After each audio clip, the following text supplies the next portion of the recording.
Good morning students, how are you? I hope all are fine. तो प्यारे बच्चों, आज हम इस वीडियो के माध्यम से पाठ 5 सुनहरी धूप माउंट आबू पढ़ेंगे। हमने कक्षा में विस्तार से माउंट आबू, जो कि राजस्थान का एकमात्र पर्वतीय पर्यटन स्थल है, जो प्रकृति प्रेमियों को आकर्षित भी करता है और जहाँ वर्ष भर सैलानियों का मेला भी लगा रहता है। आइए हम वीडियो के माध्यम से इस पाठ को पुनः पढ़ें व समझें।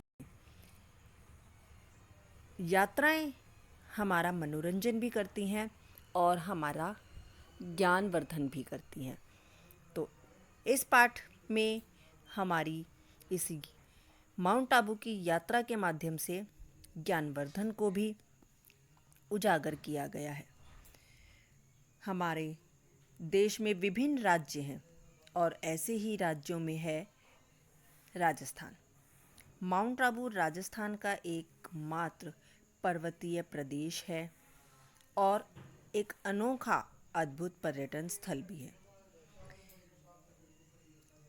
इस स्थल में वे सभी विशेषताएं हैं जो एक प्रकृति प्रेमी को अपनी ओर आकर्षित भी करती है।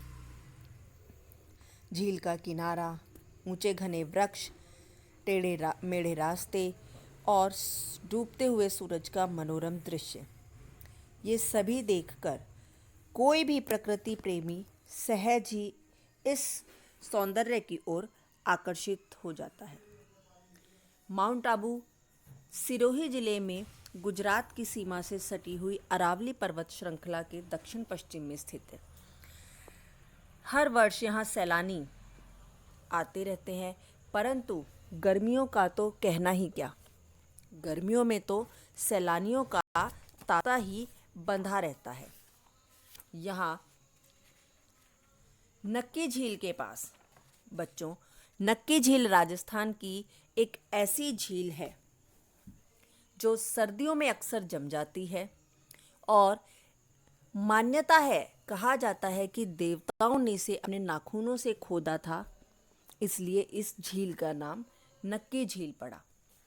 नक्की झील के पास शाम के समय घूमना, बोटिंग करना, बोटिंग मतलब नौका विहार, जो कि प्रत्येक पर्यटक को अपनी ओर आकर्षित करता है और प्रभावित भी करता है। नक्की झील के बारे में मैंने अभी आपको बताया, जो कि अक्सर सर्दियों में जम जाती है।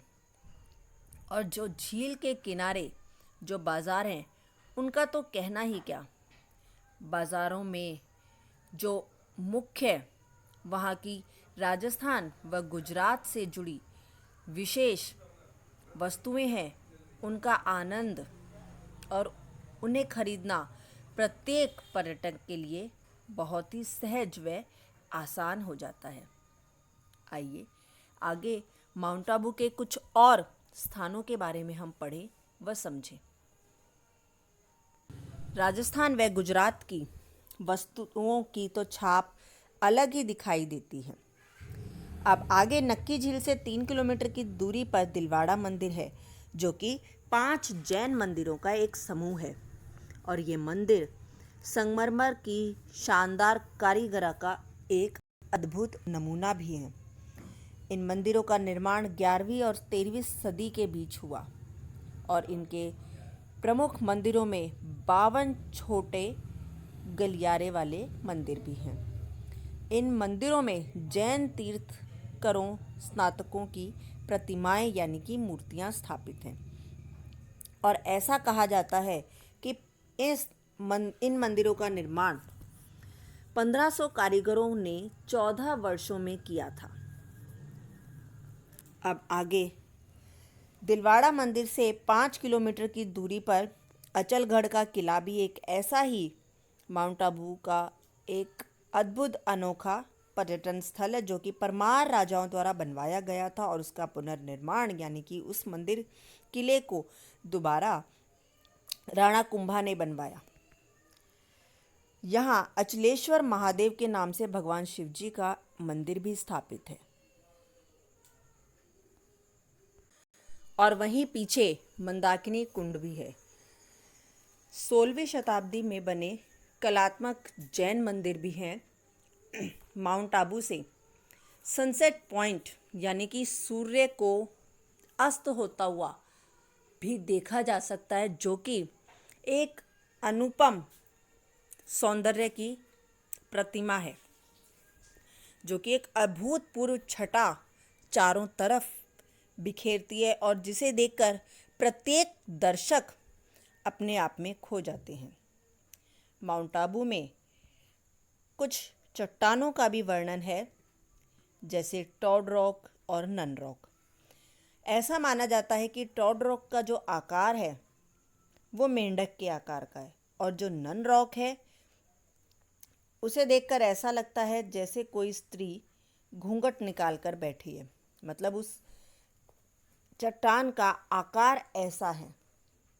माउंट आबू से 15 किलोमीटर की दूरी पर अरावली पर्वतमाला की सबसे ऊंची चोटी गुरु शिखर है और वह इतनी ऊंची है, वहां पहुंचकर ऐसा लगता है जैसे कि हम बादलों में पहुंच गए हैं और यहाँ से नीचे देखने पर बहुत ही अद्भुत दृश्य भी दिखाई देता है।